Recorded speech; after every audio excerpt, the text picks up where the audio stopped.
우리 1층 소예배실 화면 한번 보여주시기 바랍니다. 자, 여러분 오늘도 잘 오셨습니다. 주님의 이름으로 환영하고 축복합니다. 여러분 오늘도 은혜의 복된 예배의 자리에 잘 오셨습니다. 우리는 올 한 해를 시작하면서 하나님께서 우리 교회에 표대로 주신 이 귀한 표를 또 중심으로 해서 지난주 또 오늘 다음 주에 걸쳐 그 하나님이 우리에게 주신 이 표에 담긴 중요한 세 가지 의미들을 우리가 함께 살펴보며 은혜를 나누고 있는데요. 여러분, 우리 교회에 주신 그 표가 무엇입니까? 제가 알려드리지도 않았는데 어떻게 아십니까? 역시 우리 대미교회 성도님들은 판단이 빠르십니다. 여기 보면 다 나와 있죠. 저를 한번 따라해 주시기 바랍니다. 주 안에서 함께 지어져가는 거룩한 성전. 여러분 모션도 기억나십니까? 지금 아주 담담하게 내라고 하신 분들이 있는데요. 자, 그럼 한번 해보도록 하겠습니다. 주 안에서. 자, 시작. 주 안에서 함께 지어져가는 거룩한 성전. 역시 우리 대민교회 성도님들 수준이 아주 높은 것 같습니다. 잘하셨고요. 여러분, 우리가 눈으로 보는 것, 눈으로 보고 듣는 것, 눈으로 보고 듣고 행동으로 하는 것, 우리의 뇌가 기억하는 기억 용량이 다르다라고 합니다. 우리가 하나님이 주신 우리의 표를 입으로 선포하고 귀로 듣고 모션으로 우리가 행동으로 우리의 몸에 새길 때에 하나님께서 우리에게 주신 이 표가 단순한 우리의 입술로만의 구호가 아니라 우리의 믿음의 고백이 되고 우리의 기도가 되고 놀라운 하나님의 응답이 될 줄로 믿습니다. 이 귀한 은혜가 우리 모두에게 임할 수 있게 되기를 주님의 이름으로 축복합니다. 자, 오늘은 우리가 꿈꾸는 교회 두 번째 시간으로 함께 지어져 가는 교회라는 제목으로 말씀을 함께 나누도록 하겠습니다. 여러분, 요한계시록 2장과 3장은 2000년 전, 그러니까 지금으로부터 주후 1세기에 그 밤모섭에 유배되어 있었던 사도 요한이 예수 그리스도로부터 직접 계시를 받아 그 당시 오늘날로 말하면 튀르키예, 터키인데요. 거기 서쪽에 있는 소아시아 7교회들에게 하셨던 그 말씀을 기록한 것이 바로 요한계시록 2장과 3장입니다. 우리는 지난 한 주간 신년 특별 새벽기도회를 통해서 이 자리에 참석하신 분들은 우리 성도님들 아시겠지만 소아시아의 6교회들을 우리가 함께 살펴보며 은혜를 나눴고요. 오늘은 그 마지막 7번째 교회인 라오디게아 교회를 우리가 함께 살펴보며 은혜를 나누고자 합니다. 그렇다면 이 라오디게아 교회를 통해서 우리가 배울 수 있는 그런 영적인 교훈은 무엇인가? 세 가지 정도를 함께 살펴보며 그 은혜를 나누도록 하겠습니다. 첫 번째로 우리가 이 교회를 통해서 배울 수 있는 영적인 교훈은 무엇인가? 미지근한 신앙을 버려야 한다는 것입니다. 저를 한번 따라해 주시기 바랍니다. 미지근한 신앙을 버려야 합니다. 자, 오늘 본문 15절과 16절 말씀 같이 함께 읽어보도록 하겠습니다. 내가 내 행위를 아노니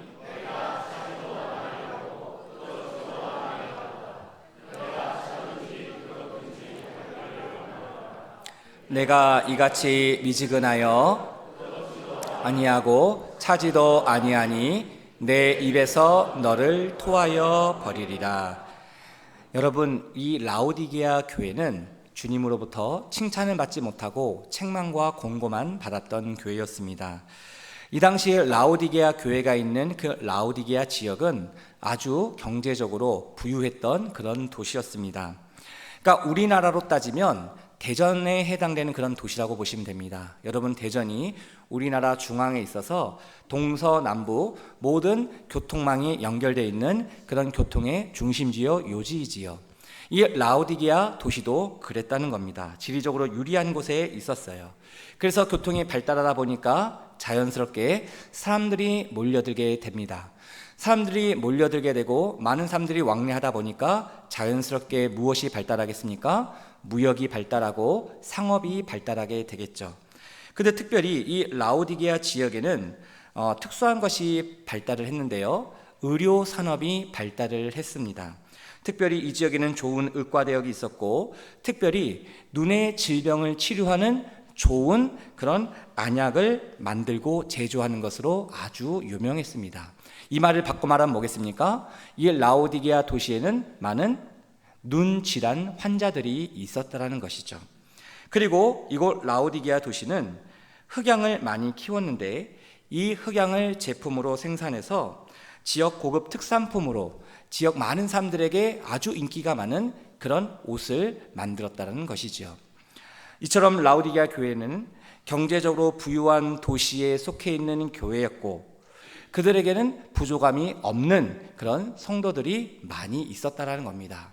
그런데 단 한 가지, 이 모든 것이 부유했던 라오디게아의 도시에 부족한 것이 몇 가지 있었는데 그 대표적인 것이 무엇이냐면 양질의 물을 공급받는 것이었습니다. 그래서 이 라오디게아는 물을 안정적으로 공급받기 위해서 북쪽에 있는 온천지대로 유명한 히에라폴리스라는 그곳에서 뜨거운 온천수, 비록 광물들이 섞여 있는 그런 온천수였지만 아주 뜨거운 온천수를 공급받고 있었습니다. 그리고 동쪽으로는 골로새 지역에서 아주 신선한 차가운 물을 공급받고 있었지요. 근데 문제는 무엇이었습니까? 처음에 뜨거운 온천수, 처음에 신선한 차가운 물이 시간이 지나면서 이 파이프를 통하여 라오디게아 도시로 오는데 그 과정이 길다 보니까 이 물이 어떻게 되는 거예요? 미지근해져 버리는 거예요. 처음 가졌던 이 뜨거운 온천수도 신선한 차가운 물도 이 라오디게아 도시에 있는 사람들이 그것을 경험하지 못했다라는 겁니다. 이런 특징을 살려서 우리 주님께서는 지금 신앙의 본질, 차갑든지 뜨겁든지 해야 되는데 이 처음의 본질을 잃어버리고 불순물이 섞여버린 그들의 미지근한 그 신앙을 이 라오디게아 도시의 그 특성을 빗대어 지금 그들을 책망하고 있는 겁니다. 이처럼 주님께서는 그 라오디게아 성도들을 향하여 이런 책망을 하면서 너희들이 이렇게 미지근한 신앙을 갖게 된 결정적인 이유가 바로 이것 때문이다 라고 진단을 하십니다. 자, 그 내용이 오늘 본문 17절에 나오는데요. 우리 17절 말씀 같이 함께 읽어보도록 하겠습니다. 내가 말하기를 나는 부자라.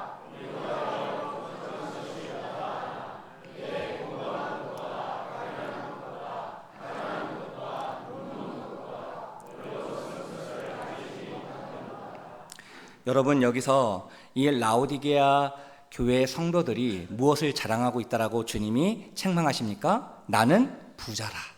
나는 부족한 것이 없다라는 거예요. 나는 부유해서 부족한 것이 하나도 없습니다. 그러니까 이 성도들이 주님을 자랑하는 것이 아니라 주님을 향한 그들의 믿음을 자랑하는 것이 아니라 무엇을 자랑하는 거예요? 자기가 가지고 있는 소유, 물질, 자기가 가지고 있는 재산을 자랑하고 기뻐했다라는 겁니다. 이런 그들의 모습을 보며 주님께서 애통해하시며 탄식하시며 이렇게 말씀하시는 거예요. 그들이 겉으로 보기에는 부유해 보이지만 많은 것을 가진 것처럼 보이지만 실상은 그들의 내면과 영적인 모습을 보면 그들은 곤고하고 가련하고 가난하고 눈멀고 헐거벗은 그런 자들과 같다라고 주님이 말씀하시는 겁니다. 다시 말하면 주님을 향한 그 처음 사랑을 잃어버린 거예요. 주님을 향한 그 믿음을 잃어버리게 된 거예요. 처음부터 라오디게아 교회 성도들이 그랬겠습니까? 아니요. 그들도 처음에는 주님을 사랑하며 주님을 섬기며 주님을 향하여 예배하며 나아갔던 자들이었을 겁니다. 하지만 그들이 살고 있는 사회적인 문화, 그런 사회적인 분위기가 부유한 겁니다. 부족함이 없는 거예요. 그러니까 라오디게아 교회 성도들 중에서도 부자들이 많았던 것 같습니다. 그러다 보니 시간이 점점 지나가면서 어떻게 되는 거예요? 그들의 신앙이 차갑지도 않고 뜨겁지도 않고 미지근해져 버린 겁니다. 그런 그들의 모습을 주님께서 안타까운 마음으로 이렇게 말씀하신 것이죠. 사랑하는 성도 여러분, 우리의 모습은 어떻습니까? 우리의 신앙은 뜨겁습니까? 아니면 차갑습니까? 아니면 미지근합니까? 근대 경제학의 창시자로 불리는 영국의 알프레드 마셜이란 분이 자기의 평생 덕목으로 이런 말을 했다라고 합니다. 아주 유명한 말인데요. 차가운 머리와 따뜻한 가슴을 가져라. 여러분 어디서 한번 들어보지 않으셨습니까? 차가운 머리와 따뜻한 가슴을 가져라. 이것이 서로 조화와 균형을 이루어야 한다는 것이죠. 여러분 우리의 신앙생활에서도 이것이 필요합니다. 차가운 머리와 따뜻한 가슴을 가진 사람, 그런 사람을 우리 주님께서 주목하신다라는 건데요. 성경에 나오는 수많은 인물 중에 이런 대표적인 사람이 있습니다. 그는 바로 사도 바울입니다.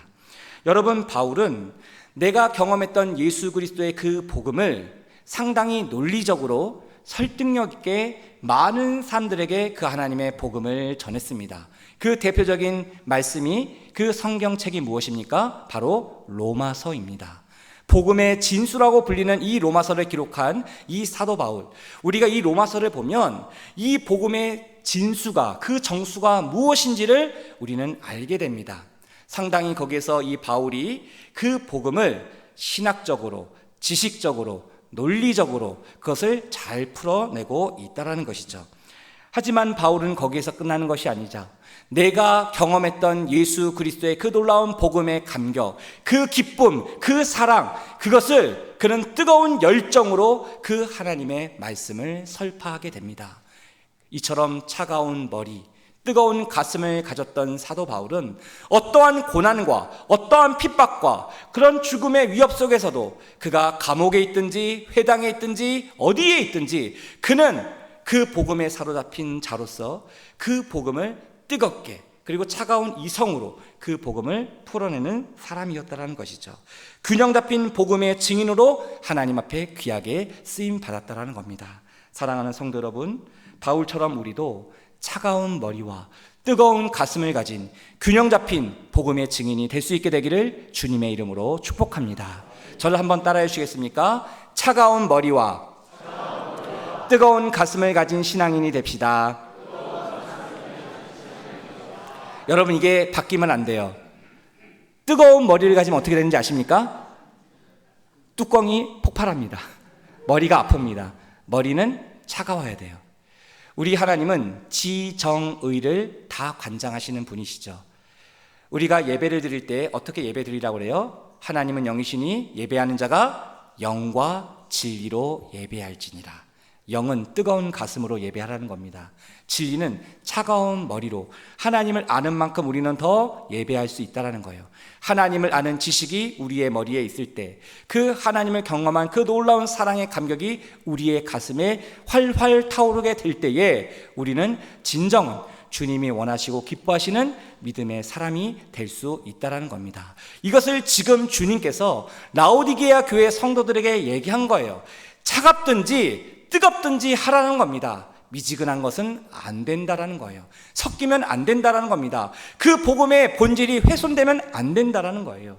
사랑하는 성도 여러분, 저와 여러분 우리 모두가 올 한 해 주 안에서 함께 지어져가는 거룩한 성전이 되기 위해서 오늘 이 라오디게아 교회 성도들에게 하시는 이 주님의 말씀을 우리에게 주신 하나님의 말씀으로 받을 수 있게 되기를 간절히 소망합니다. 자, 두 번째로 우리가 이 교회를 통해서 배울 수 있는 영적인 교훈은 무엇입니까? 주님의 처방전을 열심히 따라가야 한다는 겁니다. 저도 한번 따라해 주시기 바랍니다. 주님의 처방전을 열심히 따라야 합니다. 자, 오늘 본문 18절과 19절 말씀 같이 함께 읽어보도록 하겠습니다. 내가 너를 권하노니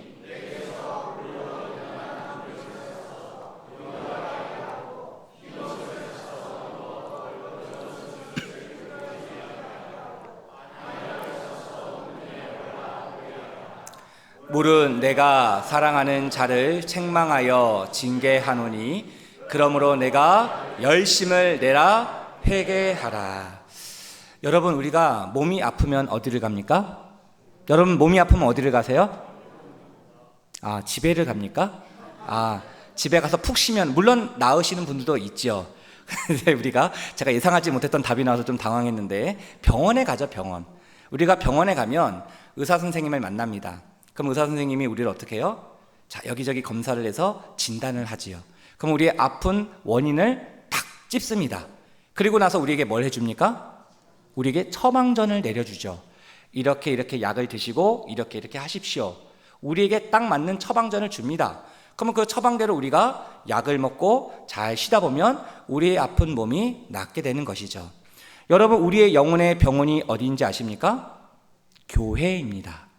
교회가 우리의 영적인 병원이라는 거예요. 우리의 영혼의 병원이라는 거예요.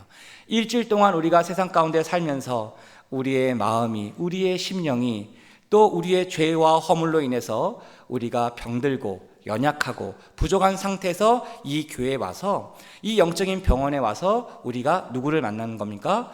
최고의 명의이신, 의사이신 예수님을 만나는 겁니다. 그럼 예수님이 딱 여러분들 보고 있는 거예요. 딱 보고, 딱 보고 우리가 지금 어디가 안 좋은지, 우리의 영적인 상태가 어떤지 딱 우리 주님께서는 아십니까? 모르십니까? 알고 계시는 거예요. 여러분들이 저는 속일 수 있고 주변 사람들은 다 속일 수 있어요. 그런 척 할 수 있습니다. 하지만 누구는 속일 수 없는 거예요? 우리 주님은 속일 수 없는 거예요. 우리 주님께서 여러분들의 마음의 중심을, 여러분들 영혼의 상태를 딱 보고 계시는 겁니다. 그리고 여러분들에게 진단을 해서 정확한 처방을 내려주시는 거예요. 그러면 우리 주님께서 여러분들에게 나에게 주신 그 처방전을 우리가 어떻게 됩니까? 열심을 다해서 그 처방대로 따라가야 되는 것이죠. 그러면 우리의 병든, 우리의 연약한 모습이 어떻게 되는 거예요? 주님의 은혜로 치유되고 회복되어서 저 세상을 나가 우리는 힘있게, 능력있게 이 믿음의 삶을 살아가게 된다는 것이죠. 마찬가지로 이 라오디게아 교회 성도들, 미지근한 신앙으로 그들의 영혼이 지금 많이 상해 있는, 병들어 있는 상황이었습니다. 복음의 진리에서 많이 벗어나 있었어요. 좌로나 우로나 흔들지 말고 중도요, 그 믿음의 길을 걸어가야 되는데 그들이 그러지 못했다라는 겁니다. 그래서 우리 주님께서 그들에게 처방을 내리신 거예요. 어떻게 해요? 3가지 처방전을 내리신 겁니다. 그 3가지 처방이 무엇입니까? 첫째, 불로 연단한 금을 사서 부요하게 하라는 겁니다. 너희들이 부요할 수 있는 것은 너희들이 가진 돈, 재산, 명예, 경험, 지식이 아니라는 거예요. 너희 영혼을 부요하기 위한 그 중요한 지름길은 무엇인가? 바로 믿음이라는 겁니다. 하나님께서 저와 여러분들에게 믿음을 주신다는 거예요.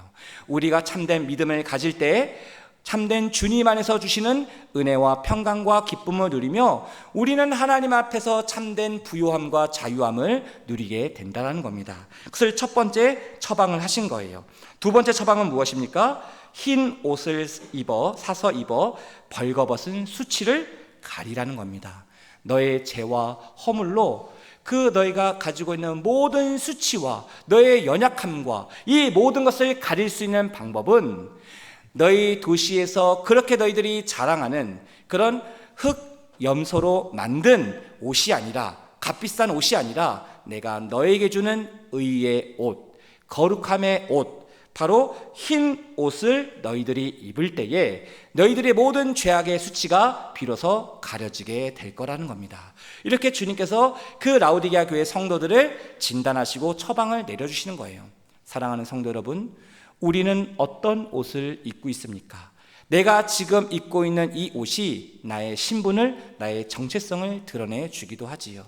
여러분, 제가 지금 어떤 옷을 입고 있습니까? 제가 가운을 입고 있지요. 그러면 흰옷 가운을 입고 있지 않습니까? 그럼 여러분들이 저를 누구라고 생각하시겠습니까? 목사님이라고 생각을 하겠지요. 경찰은 경찰복을 입고 소방관은 소방관 옷을 입습니다. 그죠? 내가 어떤 옷을 입고 있느냐가 주변 사람들에게 지금의 나의 위치와 신분과 정체성을 알려준다는 것이죠. 하나님께서, 주님께서 저와 여러분들에게 입혀주신 옷이 있습니다. 그리스도인이라는 그런 거룩한 옷을 입혀주셨다는 거예요. 바라기는 주님이 우리에게 입혀주신 이 거룩한 옷을 입고 주님이 원하시고 기뻐하시는 참된 은혜를 누리며 나아갈 수 있는 저와 여러분 될 수 있게 되기를 간절히 소망합니다. 그리고 주님의 세 번째 처방은 무엇입니까? 안약을 사서 눈에 발라 보게 하라는 겁니다. 너희가 영적으로 멀어진 눈, 이것을 치유하기 위해서는 어떻게 해야 되는가? 너희가 살고 있는 이 라오디게아 도시의 그 유명한 안약처럼 그 안약을 바르는 것이 아니라 주님이 너희들에게 발라주는 그 약을 발라야 된다는 겁니다. 그 약이 무엇입니까? 바로 구약과 신약. 주님이 우리에게 주신 말씀을 통하여 주시는 그 은혜의 안약을 우리가 바를 때에 우리의 가리워져 있었던 우리의 영적인 눈이 비로소 열려지게 된다는 겁니다. 여러분, 우리의 영안의 눈이 열려야 우리 가운데 계신 그 주님을 온전히 바라볼 수 있게 되는 것입니다. 우리의 믿음의 눈이 열려야 우리의 모든 삶에 함께 하시는 그 주님을 우리가 온전히 바라볼 수 있다는 겁니다. 우리의 영안의 시선이 열려야 여전히 우리의 삶에 고통이 있고 문제가 있고 어려움이 있다 할지라도 그 상황 너머에 계시는 그 주님의 선하신 일하심과 역사하심을 우리가 볼 수 있게 된다는 것이죠. 바라기는 저와 여러분, 우리 모두가 하나님이 주신 그 은혜의 안약을 바르고 우리의 영안이 열려 우리 가운데 임재하시고 함께 하시는 그 주님을 온전히 바라볼 수 있게 되기를 주님의 이름으로 축복합니다. 그래서 올 한 해 우리 대민 공동체가 주님께서 주신 그 처방대로 열심을 다하여 순종하며 따라갈 때에 바로 주 안에서 함께 지어져가는 거룩한 성전으로 우리를 빚어 가실 줄로 믿습니다. 여러분, 주님의 처방전을 받으실 준비가 되어 계십니까? 이 예배를 통해서 주님께서 여러분들에게 꼭 맞는 맞춤식 그 처방전을 내려주실 것입니다. 올 한 해 끊임없이 우리에게 주실 것인데 여러분, 그것을 믿음으로 아멘으로 화답하며 받으며 주님께 순종하며 나아갈 때에 우리의 모든 몸과 마음과 영혼을 거룩하게 주님께서 새롭게 빚어 가실 줄로 믿습니다. 이 귀한 은혜가 우리 모두 가운데 임할 수 있게 되기를 주님의 이름으로 축복합니다. 자, 이제 마지막으로 우리가 이 라오디게아 교회를 통해서 배울 수 있는 영적인 교훈은 무엇입니까? 바로 주의 말씀을 듣고 문을 열어 함께 교제해야 한다는 겁니다. 저를 한번 따라해 주시기 바랍니다. 말씀을 듣고 문을 열어 함께 교제해야 합니다. 자, 오늘 본문 20절 말씀 같이 함께 읽어보도록 하겠습니다. 볼지어다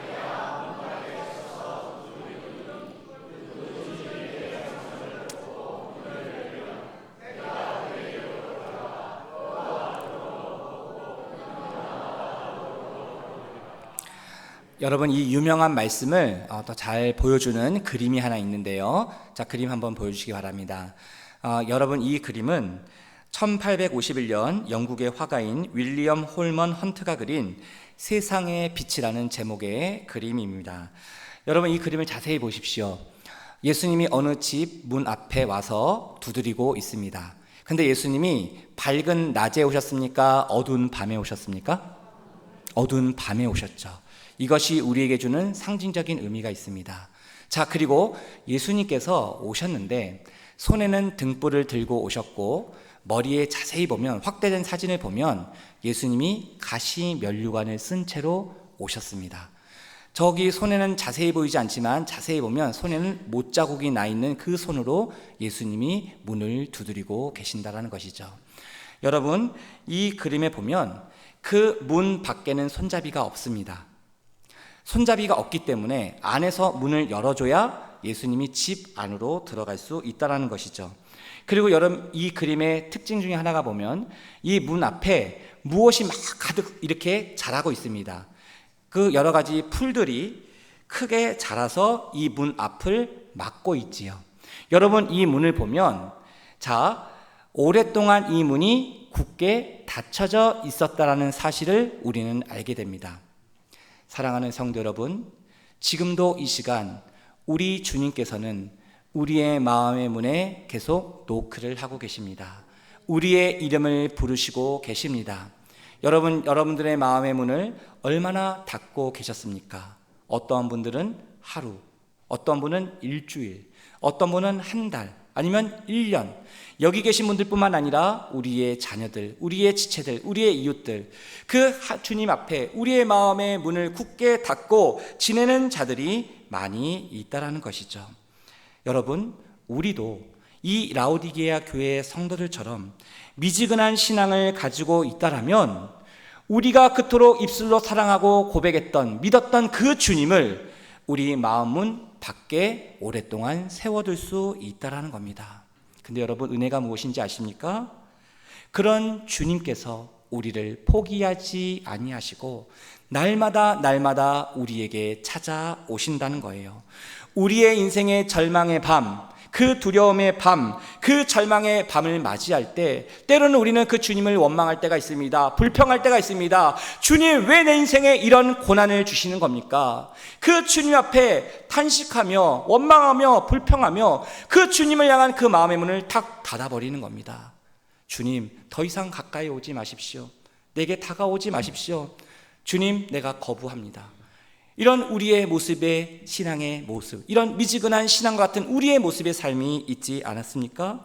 근데 여러분, 우리의 이런 인생의 밤중에도 주님께서는 한결같이 구원의 등불을 가지고 우리의 마음의 문에 찾아오셔서 우리를 두드리시는 거예요. 우리의 이름을 부르시는 거예요. 애타는 마음으로 우리를 향하여 부르시는 겁니다. 준태야, 준태야, 준태야, 내가 지금 너 문 앞에 바로 와 있다. 주님께서 우리를 향하여 그렇게 말씀하시는 겁니다. 절박한 심정으로 우리의 이름을 부르며 우리의 굳게 닫힌 마음의 문을 계속 두드리신다는 것이죠.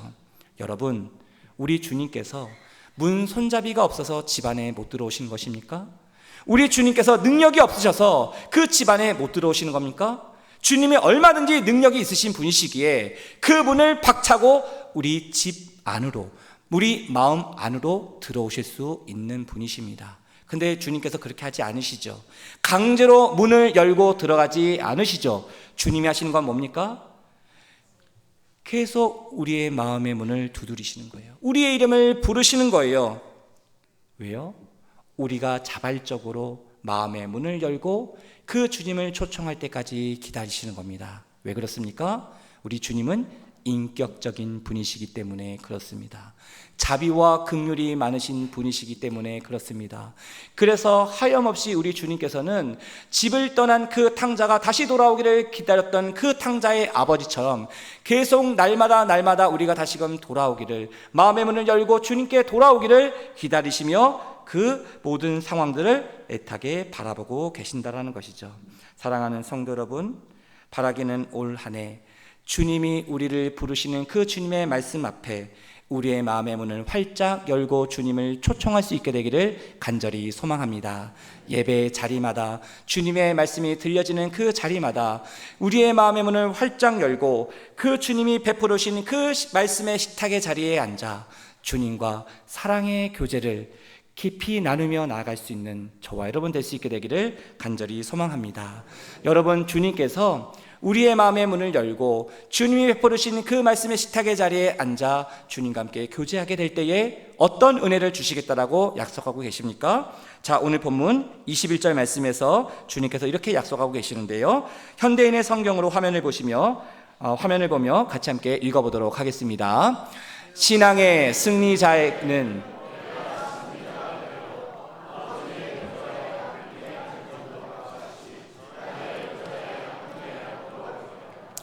여러분, 주님과 친밀한 사귐과 교제를 하는 자에게 주님이 어떤 은혜를 주시겠다라고 약속하세요?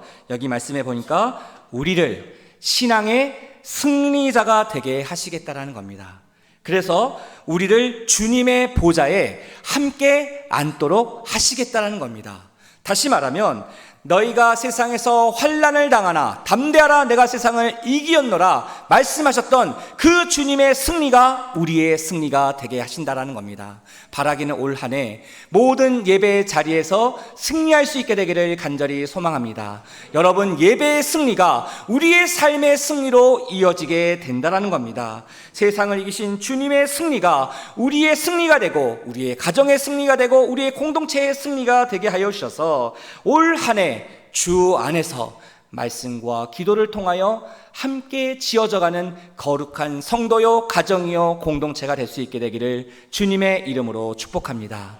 여기서 핵심은 주 안에서 함께 지어져 가는 겁니다. 우리 혼자는 안 된다라는 거예요. 함께 내 옆에 있는 동역자들과 성도님들과 함께 기도하며 함께 격려하며 주님이 허락하신 이 믿음의 길을 우리가 걸어가게 될 때에 우리는 올 한 해 마지막 순간에 주님께서 우리와 함께 하셨고 우리의 가정과 공동체와 함께 하셨고 역사하시고 이루어 주셨던 놀라운 하나님의 은혜를 기억하며 감사와 찬양과 영광을 돌리게 될 줄로 믿습니다. 우리 옆에 있는 분들 바라보시면서 이렇게 마지막으로 축복합시다. 주 안에서 함께 지어져가는 교회가 됩시다. 기도하겠습니다. 자비와 긍휼이 많으신 하나님,